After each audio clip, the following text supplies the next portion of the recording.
ये बड़े न्यायाधीश हैं, ये ब्रह्म प्राप्त भगवत प्राप्त महापुरुष जो बोलते हैं, यही प्रमाण माना जाता है। अगर आप महान पाप किए हैं और कोई महात्मा कहते जाओ कुछ नहीं, सब ठीक है, एक भी पाप का दंड आपको नहीं मिलेगा, सच्ची मानो ना।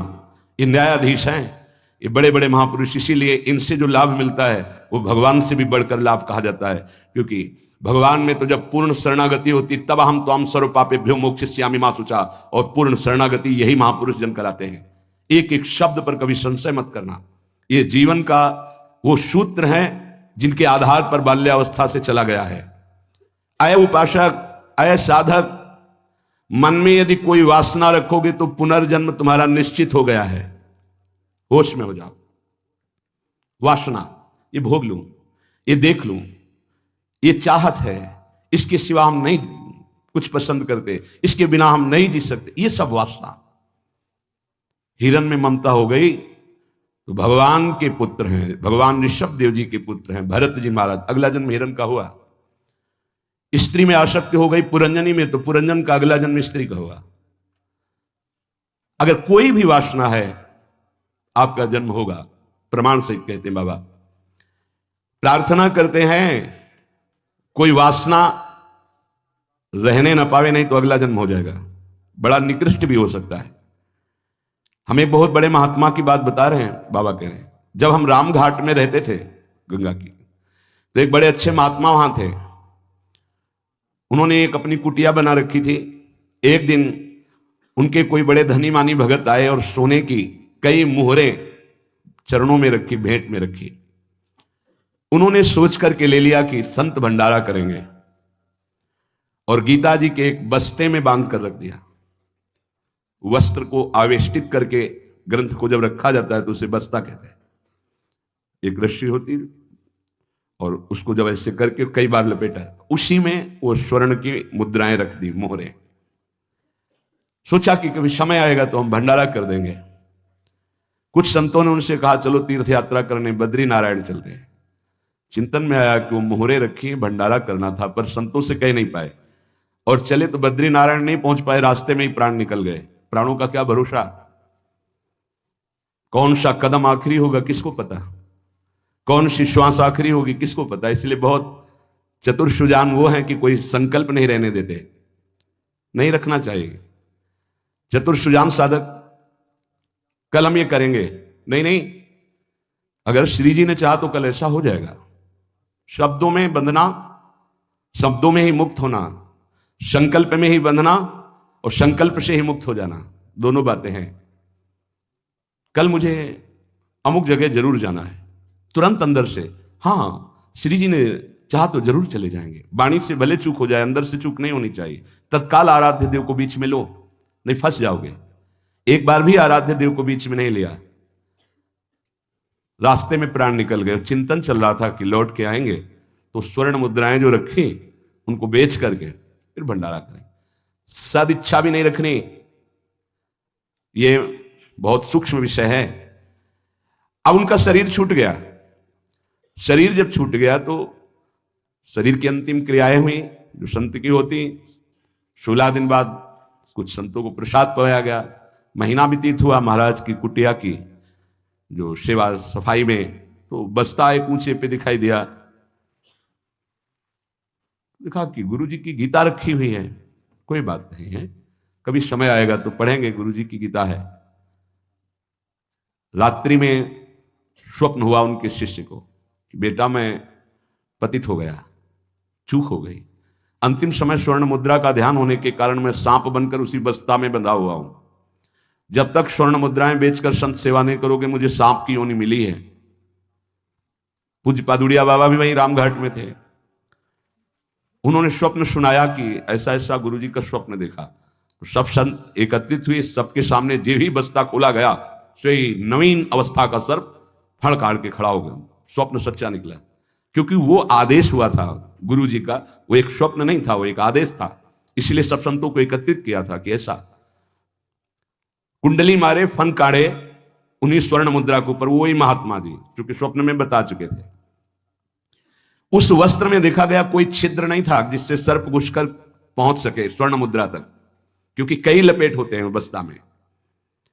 ये देखकर सब महात्मा आश्चर्यचकित हो गए कि भाई थोड़ी सी असावधानी हुई कि स्वर्ण मुद्रा का चिंतन बना तो सर्प होकर के गुरु जी को बैठना पड़ा। उस सर्प को बड़े सम्मान, किसी को कुछ नहीं काटा, कुछ नहीं छेड़ा, उसको बहुत सम्मान से आदर पूर्वक जंगल में जाके दुखी होकर शिष्यों ने छोड़ा और उन मोहरों को बेचा गया। संत भंडारा हुआ, उनकी जो ही वासना की पूर्ति हुई, ये वासना बन गई थी, तो ही शरीर छूटा उनका और अपनी गति को प्राप्त हुए। इसलिए उपासक, ये सद्वासना थी। सद्वासना जब बंधन को प्राप्त करा सकती है तो असद वासना कौन कौन सी दुर्गति देगी, ये बहुत सूक्ष्म विषय है। एक महात्मा पधार रहे थे तो वृक्ष के नीचे लेटे थे, ऊपर आम का फल था। पके हुए आम के फल में दृष्टि चली गई, अंतिम समय, तो उसी में कीड़ा बनकर आम के पेड़ में आए। शिष्य समर्थ थे, उनको ध्यान के द्वारा जब पता चला तो उन्होंने फिर भजन बल से अपने गुरु जी का उद्धार किया। कई बार ऐसा देखा गया है कि शिष्य के द्वारा गुरु को भगवत साक्षात्कार होता है। सुतीक्ष्ण जी को पहले से ठाकुर जी का साक्षात्कार हुआ, साथ लेकर फिर अपने गुरु जी के पास साक्षात्कार करवाने प्रभु को गए। बड़ी महिमा है भजन की। गुरु प्रदत्त भजन से बड़ी सामर्थ्य शिष्यों में जागृत हो जाती है। विश्वास करो, विश्वास करो, बाबा 2 बार कह रहे हैं। जो कह रहे हैं उस पर विश्वास करो। कोई वासना मत रहने दो, ढूंढ ढूंढ करके वासना को नष्ट कर दो। तुमसे ना नष्ट होती हो तो गुरुजनों के सामने रख दो, प्रभु के सामने रख दो, प्रभु इस वासना को नष्ट कर दो। देख लो, भंडारे की वासना ने सांप बना दिया, मृग की वासना ने मृग बना दिया, हिरन बना दिया। हमारी इतनी वासना है, हमारा क्या होगा? कभी विचार किया है अंदर बैठ के? कितनी बाजार लगी वासना की। ये सब वासनाएं कट जाएंगी यदि एक सूत्र रख लो, श्री जी की इच्छा। ऐसा करेंगे, हाँ, श्री जी की इच्छा से, अंदर से ऐसा, हाँ, प्रियाजू की जैसी इच्छा। वो तुम्हें बांध ही नहीं पाएगी कोई वासना, क्योंकि प्रिया जो प्रधान हो गई है। उपासक प्रभु को भूल जाता है।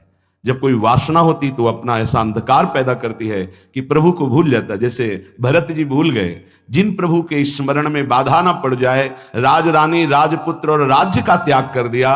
वही हिरन की बाधा को कैसे स्वीकार कर लिया कि प्रभु का विस्मरण हो रहा है, प्रभु की सेवा छूट रही हो, हिरन के दुलार में घूम रहे हैं, हिरन बनना पड़ा। बहुत सावधान। अगर हम सब सावधानी पूर्वक उपासना करें तो इसी जन्म में हम जीवन मुक्त हो जाएं। गुरुदेव, इष्ट, इष्ट का मंत्र और माला, ये साधना की 4 विशिष्ट पद हैं। गुरुदेव, इष्ट देव, इष्ट मंत्र और जिससे माला, जिससे मंत्र जपते हैं, इनमें एक भी नहीं बदलना चाहिए, बहुत जल्दी सिद्ध हो जाएगा। माला ऐसे नहीं कि गंदी हो गई फेंक दी, दूसरी नई माला ले ली, टूट गई वैसे, या माला की थैली, दोनों। एक उपासक के पास फटी हुई बहुत मलिन थैली थी, हमने कहा बदल दो ना, नहीं गुरु प्रदत्त है, ये आजीवन चलेगी। ऐसे बहुत जल्द से धो देंगे, यमुना जी में धो देंगे, बदल तो नहीं सकते, आजीवन के लिए। अच्छा लगा, ठीक है, गुरु प्रदत्त है, इसे बदल नहीं सकते। माला झोली, यहां रोज नई चमकती हुई, देखो ध्यान दीजिए, गुरु, इष्ट, इष्ट मंत्र और माला, ये चारों बहुत जल्दी परिपक्व अवस्था प्रदान करती है। इनमें से एक भी यदि बदला जाए तो व्यभिचार दोष उत्पन्न हो जाएगा। गुरु, इष्ट देव, इष्ट मंत्र, मंत्र जपने की माला और माला झोली सहित, इसे खिलवाड़ ना समझे। यदि तुम किसी की माला चुरा लेते हो तो कभी तुम्हें उसके जपे हुए का फल नहीं मिलेगा। और यदि तुम्हारी माला कोई गिर जाए, भूल जाए, कोई चुरा ले, तो तुम्हारे आधे भजन का प्रभाव निष्फल कर दिया जाएगा। ये न्यायाधीश बोल रहे हैं। माला प्राणों से भी अधिक प्यारी रखी जाती है, ऐसे नहीं कि जहां मन आया वहां रख दिया, नहीं, सदैव अपनी छाती से माला लगा के रखी जाती है। अगर कोई बात करनी, कोई सेवा करनी, तो माला को यहां ऐसे रख लिया, गले में डाल लिया कि नहीं। अब कुछ लोग ऐसे नहीं रखी जाती। अगर माला रखना भी है तो उसके नीचे आसन होना चाहिए, उससे मंत्र जपते, खिलवाड़ नहीं। यदि चोरी चली गई तो भी आपका आधा भजन निष्फल हो जाएगा। और चुराने वाले को कभी भी जितना जप करेगा उसका फल नहीं मिलेगा। किसी की माला से जप नहीं करना चाहिए। मिली हुई माला को जहां मिले वहां सम्मान से टांग दो, कभी लौटेगा वो तो ले लेगा। कभी माला पड़ी हुई उठाना नहीं चाहिए, लेना नहीं चाहिए, उससे कुछ लाभ आपको मिलेगा नहीं। अगर यहां माला पड़ी है तो यही टांग दो, जिसकी माला है अगर वो वापस आएगा तो वहां मिल जाएगी उसको। कभी आप किसी की माला से जप ना करें। जो किसी की माला चुरा लेता है उसकी कभी आध्यात्मिक उन्नति उससे नहीं हो सकती। माला, झोली, इष्ट मंत्र, गुरुदेव और इष्ट देव आजीवन एक ही रखे, बदलाव न करे।